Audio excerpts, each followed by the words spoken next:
Hello and welcome to another edition of Motoring Northwest with me, Mark Stone, and as always, Ken the Cam. Today I'm here at Rookery Hall in Cheshire with Andy Heiron, Dacia. Please note Dacia, not Dacia. Dacia brand manager. Thank you very much. It's not every day that somebody actually gets my surname and the company I work for right.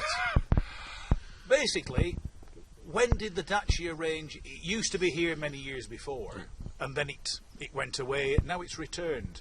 How's it been accepted on the UK market? Oh, fantastic success. Just to sort of give you the potted history, the Dacia or Dacia, as most people call it, that was here in the 70s, was a very different company. Renault took it over about 10-15 years ago and brought it to Europe in 2004, where it's been a runaway success.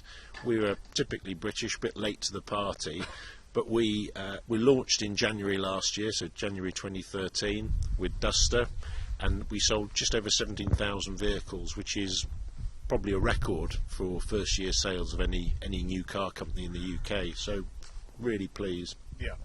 And on the back of the Duster, of course, you have the new Logan, yep, which is a multi-purpose vehicle, hence its title, the MPV, and of course the Sandero that on certain other programmes has been the butt of a few jokes, but is now proving itself to be besides being a good little vehicle, there's very few other vehicles out there that can touch it.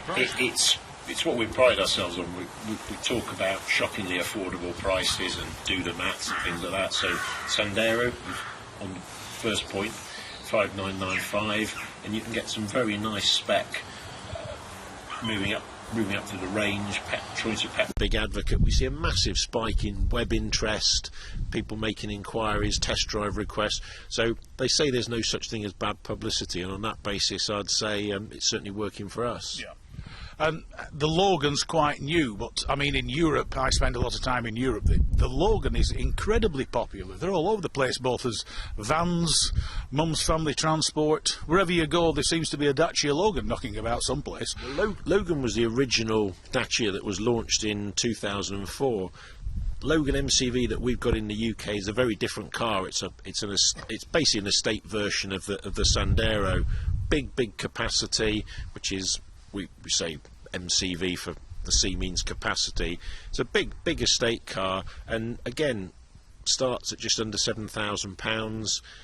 I think the car you drove today was probably not much more than £7,000 on a press test day. So you know you really can't complain, and again from a price point of view, there's no one really to touch it.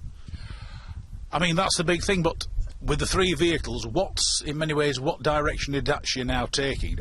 Are you looking into other possible models, other avenues to take them? Because from what I can see, the Dacia brand, the popularity is there, and customers, both existing and potential, will probably be looking for, shall we say, a bigger range from which to choose from, or to add a second Dacia to their collection. To be really honest with you, what you see is what you get. Certainly for the next couple of years, we've got, we would say the stepway version of Sandero is a model in its own right. So we've got we launched 4 cars in the space of 9 months, which is probably a bit greedy really, but the opportunity was there to do it. And what we've done is we've made sure that we've got the products in the right segments of the market. So the B segment, the small car segment, very popular with Sandero and with stepway. If you're looking for a car, put Dacia on your shopping list there. Nice estate car, and I know you're a big fan of the Duster, but a proper 4x4 that starts at £11,500 for a 4x4, £9,500 for the 4x2. So again, it's a great package, really. Yeah, I mean the interesting thing about the Duster is there's Nissan input into the vehicle. The one thing I've said, which is quite unusual, is it uses the X-Trail off-road drivetrain. It just uses it far better than the X-Trail actually does. Will the Nissan connection continue, or else do Dacia intend, and Renault of course the parent company, easing it out and going pure Renault?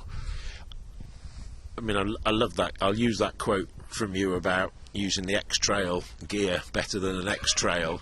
So as long as you haven't copyrighted it. The X-Trail was very specific for the 4x4, because frankly, Nissan have got the pedigree and the background in 4x4. We don't. So to actually answer your question, essentially you'll be seeing Renault kit on the Dacia range. The engines, the power plants, whatever you want to call them, are all Renault power plants. We're using proven technology from Renault. So I think it will be really, it'll be Renault, but we'll dip into the sort of Nissan toolbox, so to speak, as and when we need it, and the X-Trail and Duster is probably a very good example of that. Right. And I know they were only launched recently. I conclude new versions of them are technically in the pipeline, so can the Dacia fan look forward to constant improvements in, shall we say, the near future? Yeah, you're going to see model year changes, so you're going to see upgrades and things like that. You won't see any new versions, but you'll see spec improvements. Yeah. It's going to be an evolution, not a revolution. And really, certainly, I wouldn't say to anybody that there'll be some supercar just round the corner. It's just the way the car industry, as you know, it's just the way the car industry works. Yeah. But yeah, it'll be some interesting stuff.